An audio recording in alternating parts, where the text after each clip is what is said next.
Welcome to Halifax Sports Talk. Andrew and Dayton with you, and we are here to recap the weekend in the QMJHL, specifically the Halifax Mooseheads home and home against the Charlottetown Islanders, a very good Charlottetown Islanders team, we might add. And, well, we've been talking a lot about how these home and homes go, and Dayton, it went about as expected. One game with more fireworks, one game a bit more dry.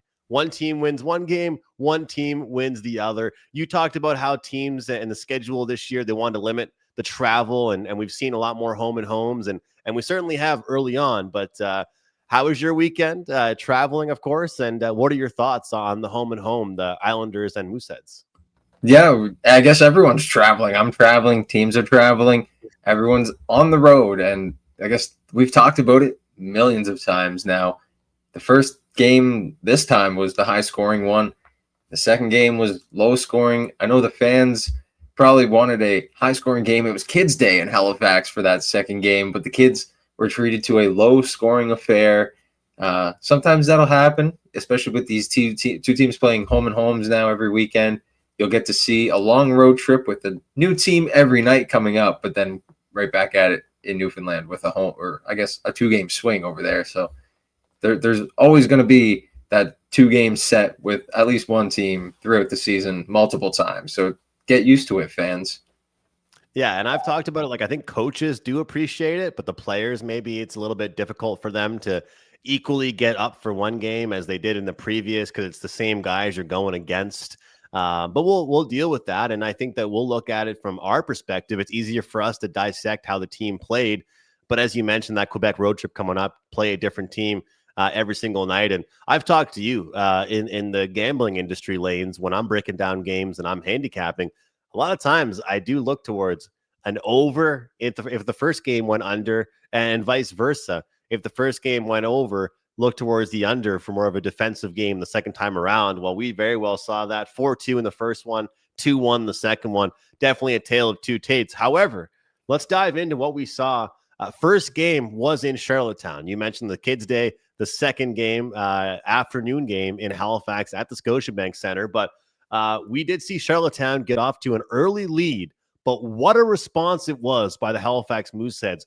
Multiple goals in a row. And this offense, this young team is never out of a game. And you got to be real impressed with, number one, the great goaltending they have over there in Charlottetown. Both their goaltenders for the Mooseheads to be able to put that many goals up on the board without getting any goals scored back on them. I thought it was a really, really good effort there by the Mooseheads. Yeah, well, I think we talked before we recorded. I looked down at my phone. I was calling a game, and I saw the Mooseheads were down 2-0. I thought, oh no, this isn't good. 2-0 to Charlottetown.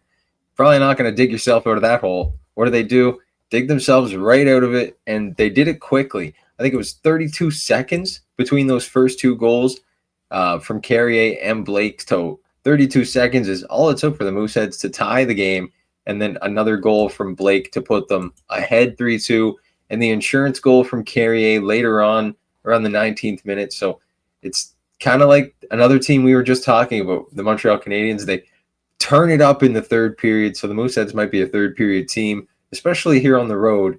A great performance in Charlottetown, but like we said, Brad McKenzie probably would have liked to see a full 60 out of his squad rather than just the final 20. You know what I mean?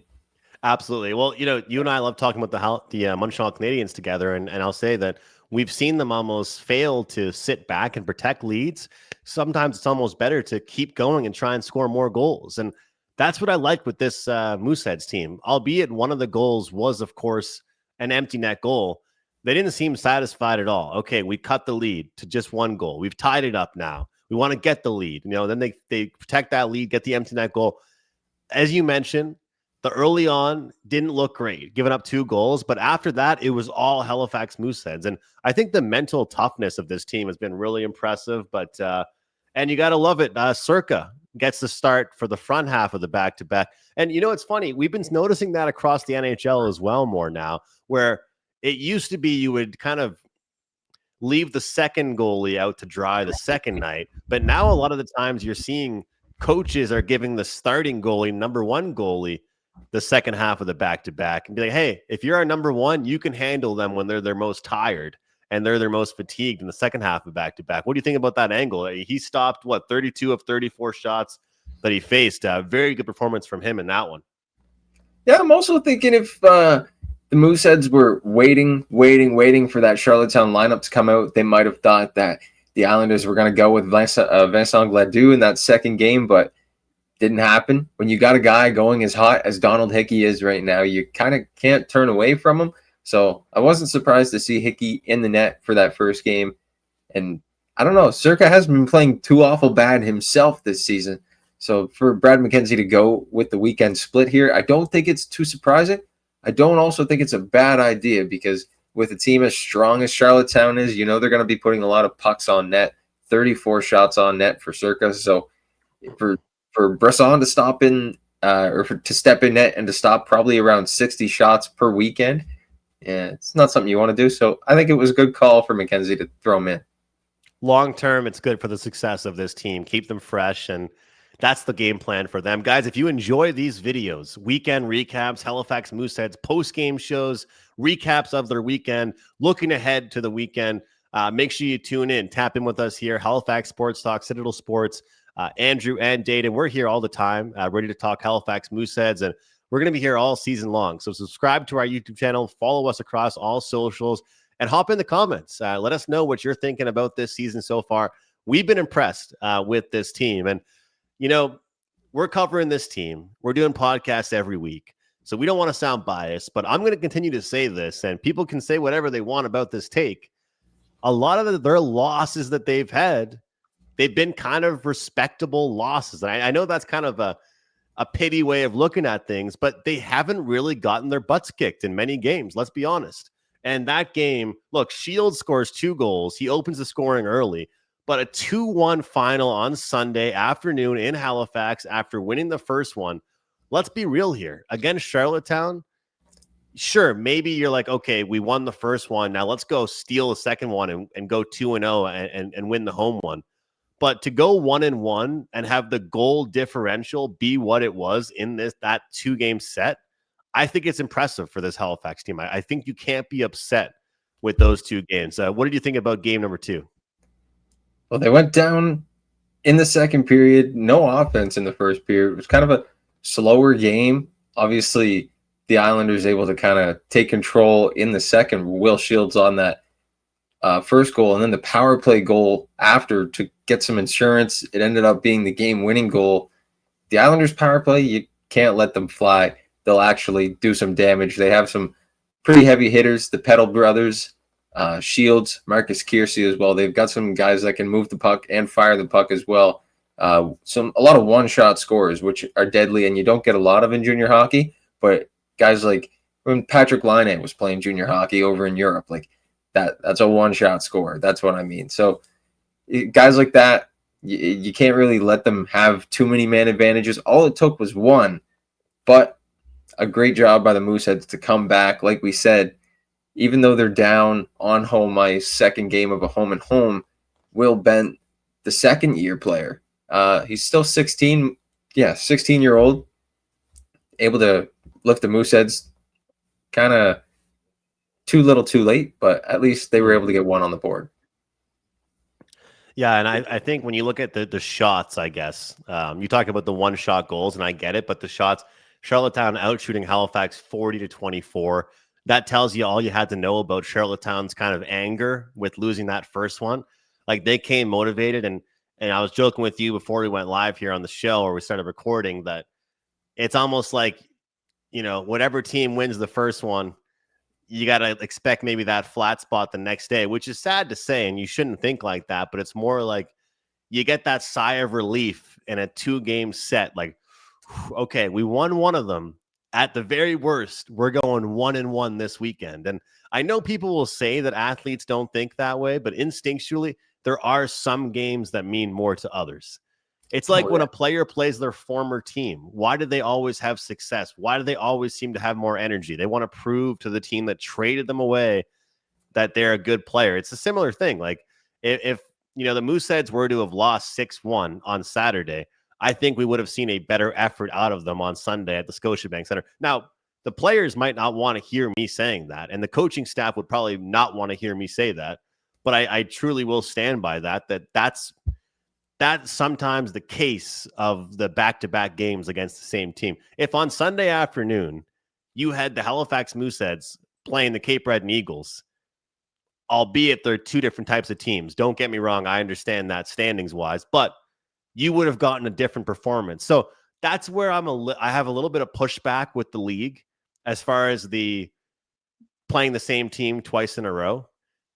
Again, I'm going to say this the whole year that me and you do the show together. Coaches love this. Players don't like it. I'm going to die on that hill. I don't think players like this. Yeah, it's interesting. I do a lot of home and homes. I see it, or a lot of 2-game sets when I go to St. John and call games for High Button. And like the first game is always electric. 8:45 p.m. like night game. Then the next day it's a morning game at like 11 o'clock before the teams make like the 6-hour drive back to wherever. And they're tired. They're gassed. And the coaches know how to play it because they've been looking at the score sheet. They've been looking at the stats from the night before. But the players are like, man, we got to go and play them again less than 12 hours late. Like, come on. So I think I'm on the players' side here. I know how it feels. So, QMJHL, let's look into this. So strong takeaways from the weekend. I mean, again, I'll continue to talk about how despite getting outshot the way they did in game 2, even in losses, I think this Mooseheads team has kept things close. They've remained respectable. Fans like to see that. I think coaches like to see it. And I think for us, looking at the long-term vision, you like to see it. I feel bad for Brisson in that second one, not getting the W, but he continues to prove why he's that guy for the team because we know how many shots he faced and he still only allowed 2 goals there. So that's impressive. And I think it's a real good thing to see what Circa did in the game 1 in Charlottetown, holding things down. And you know what? Like you mentioned it, and I'll just reiterate, like that goal from Will Bent. Hey, look, they didn't win the game, but I think that goal from him just goes to show that he was like, hey, look, we're not out of this yet, guys. We still got some time here. So I definitely respect that. And this Mooseheads team, they're sitting pretty right now in the standings, doing pretty well. And now they get ready for another road trip coming up here. Just want to note something. In that second game, it was only William to score. Nobody else. Only if your name was William. Nobody else was allowed to score. Yeah, if your name's not Will, you're not putting the puck in the net today. Sorry. Yeah, and that was all. That's why there was only 3 goals. That's why it was pretty low scoring, unless there were more Williams that we weren't really aware of. So we look forward to breaking down more Moosehead games. We will have another show where we look towards the next one, of course, in the next couple games. And as you mentioned, we won't have to deal with them playing the same team twice. And of course, we'd be remiss not to mention it, even though we are going to dive very deep into it in the next show. You and I both said to each other we would be shocked if it wasn't St. Mary's versus St. FX in the Loney Bowl in the finals for AUS football. And we hopefully figured it would be a little bit closer of a game than the game we saw when it was St. Mary's versus Acadia. I don't want to put words in your mouth, but we both kind of thought that. And then we see what happens, and it was an absolute blowout start to finish. I brought up the odds. Coolbet Canada, -7 favorites for St. Mary's. Total was 44.5. Well, not only did St. Mary's pretty much hit the over all on their own, they did, but also that -7 was never in doubt. They dominated St. FX. It was no contest. I know I tuned in like to the score, the last little bit of the game. I was also kind of skeptical that St. FX would be able to get it done, but when I looked at the score, I was like, okay, I'm not really surprised. Like I kind of had a feeling that St. Mary's coming out of last year, like it was a repeat chance to actually get it done this year. Like Malik Williams said in that post that we put up, they were ready to do it. They knew what they had to do. And it was just a matter of actually finishing the job this year. Like all the athletes say, just got to finish the job. And they made it look easy. So, of course, then we'll go all the way to the national level of the university sports semifinals coming up this Saturday. Can't wait to break that down. We'll get that to you guys on Saturday, but we're going to talk about AUS sports all winter long here and leading into the spring as well. So make sure you guys subscribe, Halifax Sports Talk, comment below. Let us know what you want to touch on, and we'll make sure that we can do that for you. But hey, the Mooseheads, they keep on rolling. 1-1 weekend against Charlottetown, but they look pretty good that weekend, and look forward to breaking things down. Thursday night, you guys should see a post from us getting ready for the next weekend for the Halifax Mooseheads. We hope you enjoyed this recap. We'll see you next time right here, Halifax Sports Talk.